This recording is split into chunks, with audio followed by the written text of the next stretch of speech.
Welcome. I'm feeling a bit depressed. That's why. No, it's not. It's eBay. I'm just exhausted, basically, with the whole running of this business. Costs are going up, left, right, and centre. I'm anticipating a massive hike in my rent. The council increased the service charge by 147%.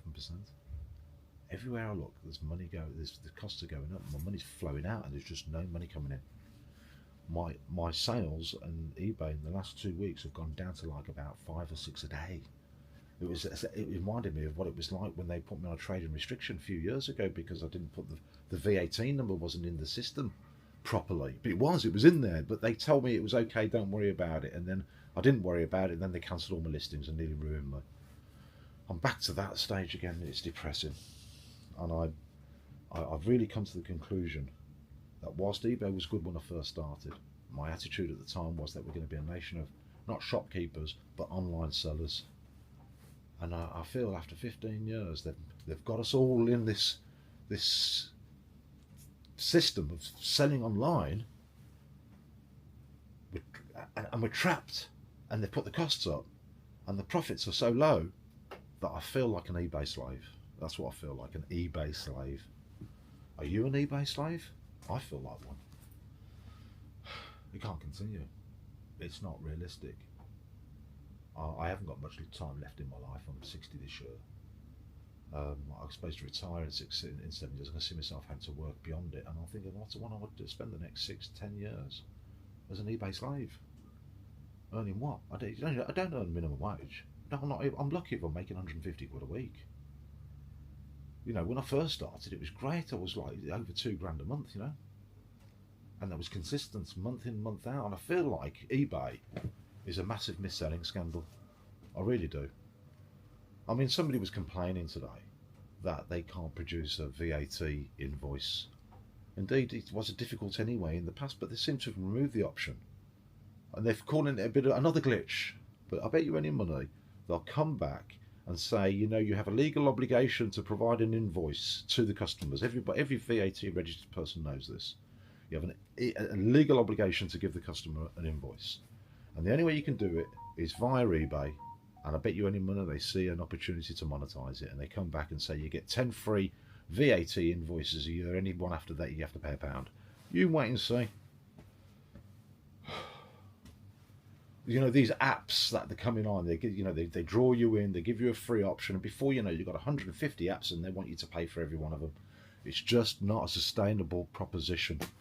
You can't screw people down and hold them in a position where they're not making any money to live, because you're better off basically just giving up and going on the sign on, or try and get another minimum wage, basically delivering food on a bike or something, or whatever.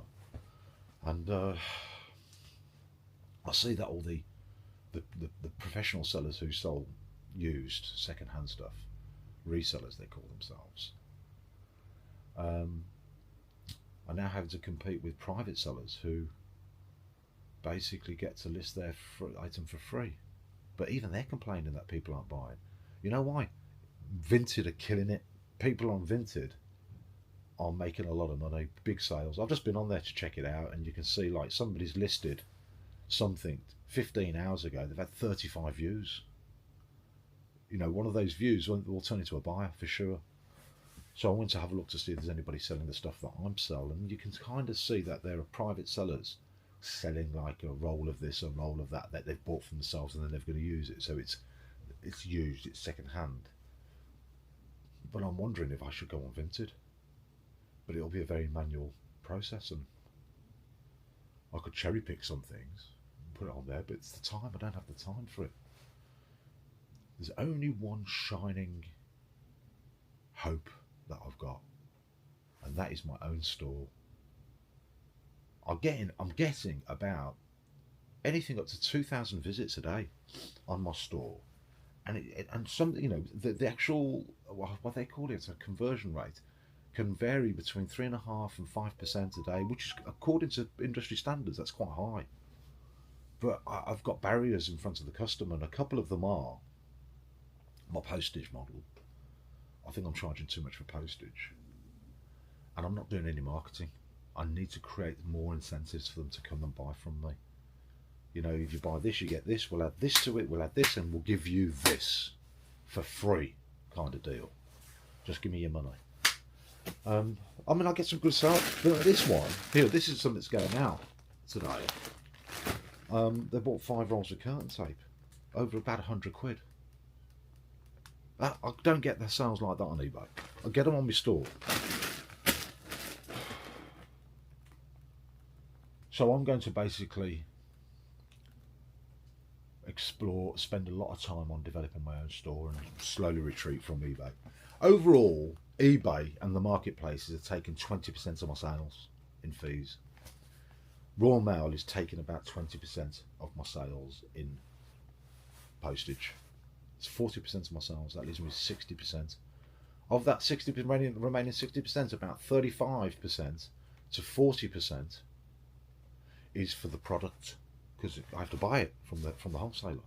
The balance is split between overheads, which are going up, and that leaves me a little bit of profit, annual profit. It ain't enough. Plus, sales are going down, so it's a percentage. Those percentages of a smaller pie. I want to get in touch with them, but I've done it before, and they just fob you off. Because there's nothing that the telephone sales rep can do. And even if they could, they don't want to do it. You know what I mean?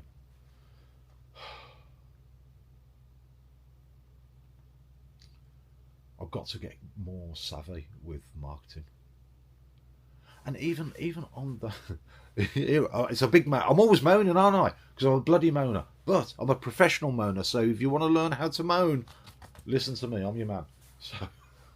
The other thing that I've observed is that even on like the likes of YouTube and Instagram and Pinterest and Facebook, you could write a post and you'd get, you'd go into the world and people would see it. But now they've restricted your views. You might put a post out and you don't get any views at all. And they say, you want to promote it? And they'll say, increase 18% more views. I said, well, I've had none. So what's 18% of none? None, right? But they want you to pay for it. And it's the same on YouTube and it's the same on Instagram. They're all out squeezing you and squeezing you. And there's a couple of things I thought about this. Let me just get my thoughts right. If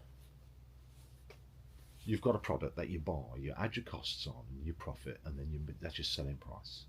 And then they come along and say, yeah, you can promote it. And you think, okay, so do I basically pay that promotion? Currently I pay 7% across the board. And I've learned to include that 7% into as a cost, which just puts my price up. But let's say, for instance, you didn't increase your prices, you just swallowed the cost. So that's 7%, that's another 7% of the sales value, which is netted off against your profit. So your profit is lower. So the only way to avoid that is to actually put your price up, which is basically inflationary. So they're pushing the prices up in the marketplace and creating inflation so that they can make money. Well, they're a business, they've got to make money, it's their platform, their customers. And that's the fundamental thing. You're paying for a service where you own nothing. Unless you're able to shift that buyer from that platform to your own store, there's no benefit. You get a small percentage. And to make a living, you've got to sell a lot, which means that you're a busy fool. But the sales are going down, so you can't sell a lot. So your costs are going up, your sales are going down. What's that telling you? If that's happening to a lot of people out there, how long can you survive before you have to give up? I thought about it. I thought, with all these increases that are going on, the governments are having a chip in, aren't they? They're basically, any eBayer out there that's had it good over the last 10 years and grown. I've got a few competitors like that. They're grown, they're big, they've got a massive footprint on eBay, they've got their own store, they're advertising, they've got consultants, they've got lots of employees. But since Reeves has increased the national insurance contributions that these businesses have to pay, they're going to get hurt.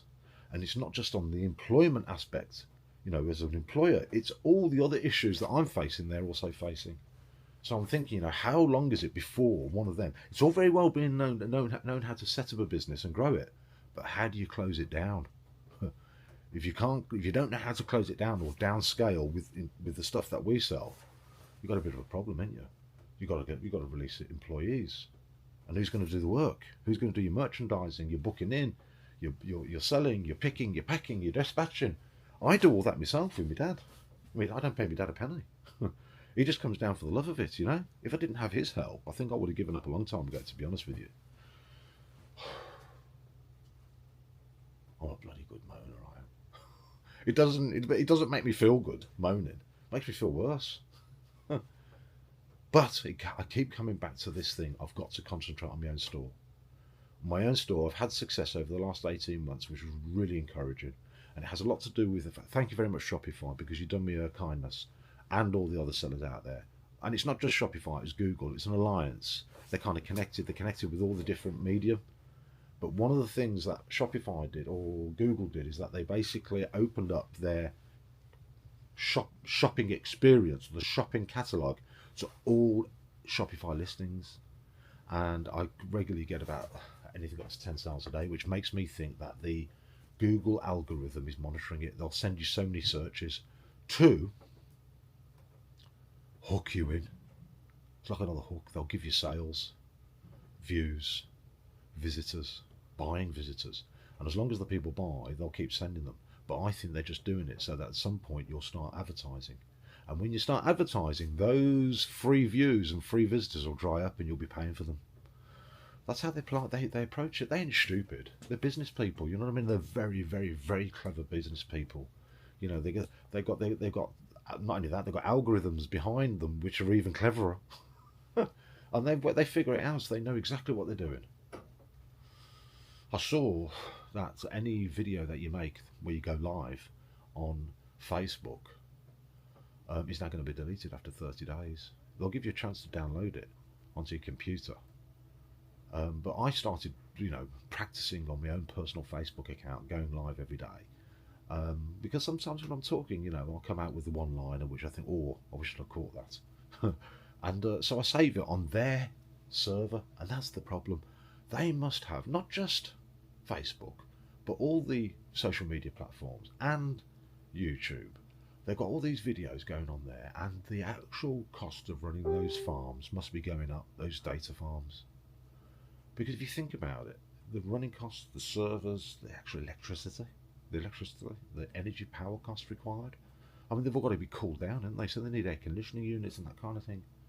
So they must have made it. They've had a policy decision. How can we cut our costs? Live videos, delete them after 30 days. Why not? That's what I'd do. It won't be long before we actually get used to it. But if you haven't prepared for it, you're going to lose all your videos. And if you think about it, a live video that goes onto their servers is there for, under the old system, forever, right? So anybody that comes along will always see, a visitor will always see those old videos. If they want to go through the whole history, they'll see them and watch them. And they're watching videos or content that they haven't paid for. The provider hasn't paid for. What they want, Facebook, is for you to pay to put videos on there. You won't see. That's what will happen. And eventually I think only the big boys will be able to do that kind of thing. The smaller guys are going to go by the wayside, but they'll probably find other ways of selling. You know, maybe an Elon Musk type might come along with a brand new platform that's completely and utterly free, unfettered, open source, allows you to put, within reason, videos onto their platform to promote your business, and there'll be a big incentive for people to go across and watch it because there's a lot more content coming on there. And it'll undermine YouTube and others, and they'll have to retaliate, just like how Vinted did it with eBay. I mean, I remember Vinted from several years ago. I remember going to them and thinking, or hearing about them, and I thought, oh, clever, minted, Vinted kind of thing, you know. And then I think it was going to go Mahula, it was going to go bankrupt at some point, and some geezer, French geezer or a Czechoslovakian guy, I seem to remember, bought them, and he changed the model. He basically put the purchasing costs on the buyer. and the seller can list for free. Well, if you think about it, they say without any buyers, there's no sellers. I don't believe so. I don't believe so. I think it's without sellers, there's no buyers, right? I really do. I really believe that the model, the successful model is, but it's demand and supply. They go together. You can't say one is better than the other. I think you've got to have an equal balance. If you've got too many sellers, prices go down until those sellers can't make a living, a profit, and they give up. And then that reduces the supply and the prices go back up, right? But if you've got too few buyers, the equation is the same the other way around.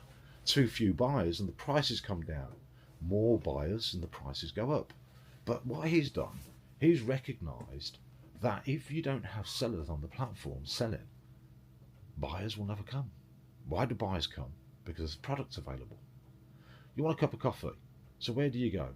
You go to one side of town where there's 15 coffee bars on one road, or you go to the other side of town where there's only one.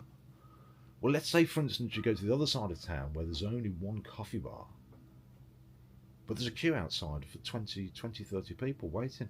You've got to look at, sod this, I'm not going to queue. I'm going to go to the other, let's go to the other side of town. Go to the other side of town, 15 coffee bars, no queues, you've got choice. Which one do you want? You'll spend 10 minutes going, shall I have that one or that one? Or shall I go there?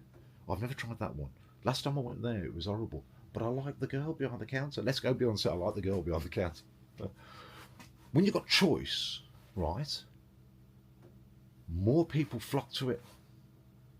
So what he's done on Vinted, he's basically opened up the platform to sellers. Free. You don't sell, you don't pay to sell. So everybody's gone on there, and all the buyers are coming along and going, oh, look at all this. And look at the prices, are so cheap. Why it's cheap? Because the sellers don't pay any fees, so they can sell cheap. But when they make a purchase, they have to pay the postage. The buyer has to pay the postage and a little buyer protection fee. And it's killed eBay. So eBay have responded, haven't they? They've retaliated. And they've allowed private sellers, is it private sellers? Yeah, private sellers to also sell for free. And the buyer has to buy a buyer protection.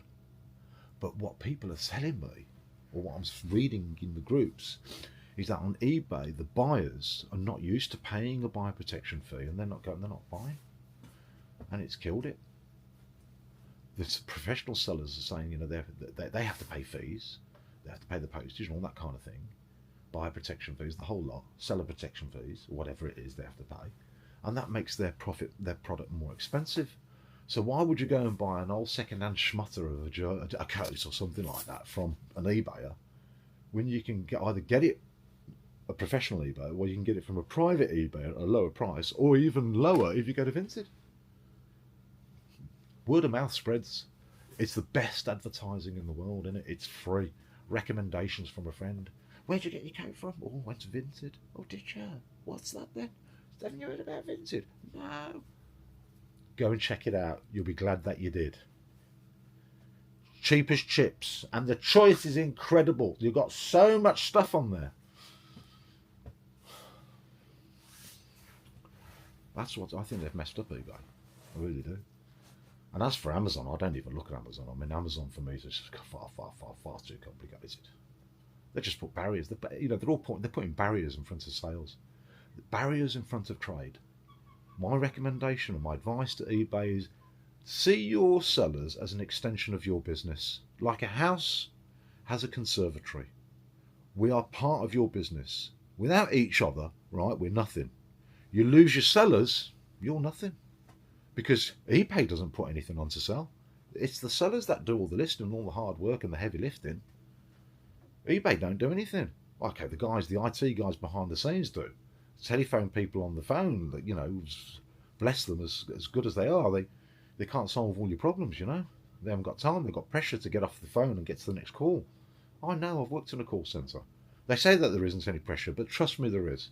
You know, if somebody sits there talking to you for 20 minutes, the managers are looking at it, at the call. When are you going to get off that phone call? Come on, you've got other calls waiting. We are an extension of your business, eBay. We need each other. Remove the barriers. Cut the costs of trade. You want to make money? Forget all the advertising, the promotion and that kind of thing. I understand that Google want you to basically pay for advertising over on Google. I suppose you've concluded that the best way to do it is get the sellers to pay for it. And while they do that, we'll put the systems in place and we'll make some money out of it. That's what you're thinking. Forget that. Get back to basics. Free up that market, reduce the costs, get your buyers back in, right? And your sellers will come. You know what I mean? Reduce the costs for sellers to sell, and you'll make your money out of the commissions. Just do that and do it well. I mean, if you was able to triple your sales over the next 5 years, right? Triple the sellers, triple the size of the market, and if your sales did triple, then you're going to get like you're 13-14% of a much bigger pie. Blow Vinted out the water, blow Amazon out the water, get on the on the TV or whatever, on the social media, and promote eBay for people to come and buy. Do it that way. You're going to kill the market, eBay. You're going to kill the market. It's like, it reminds me of the story, the fable, is it? Or I think it's called a fable, the goose with the golden egg. You're at risk of basically killing the goose that lays the golden egg. You know what I mean? Who's the goose? The sellers. It's the sellers that lay those eggs, mate. Do you understand? You don't understand how much work and how much commitment and how much worry and anxiety goes with being an eBay seller. The amount of money that we've invested, the amount of hours we put in there. Sometimes it's till 10 o'clock, 11 o'clock at night, 1 o'clock in the morning sometimes, merchandising, working on things. The amount of work that we put in, it's untrue. And what's that work all about? Well, we're incentivized by profit. We're self-directed investors. We're investing in ourselves, we're investing in our business, it's our capital, it's our risk money, it's not you that's risking it, it's us. We take all the risk. And we're not getting the rewards. When you've got an equation where there's too much risk and not enough rewards, well, you can imagine what's going to happen. Anyway,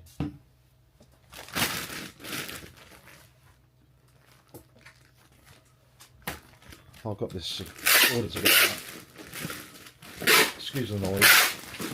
Well, I've just wrapped my sale that I've got on my shop, where I keep all the profit.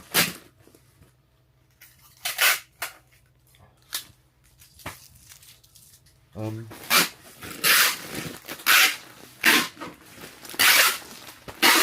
one thing I haven't checked is if this is a repeat buyer or if it's a new buyer. It'd be interesting to know, wouldn't it? Let's have a look. If it's a repeat buyer, that's great.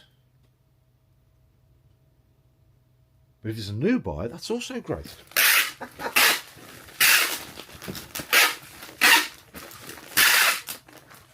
Why isn't that coming up? I want to see if it's a repeat buyer. All right, mate. Let's have a look and see.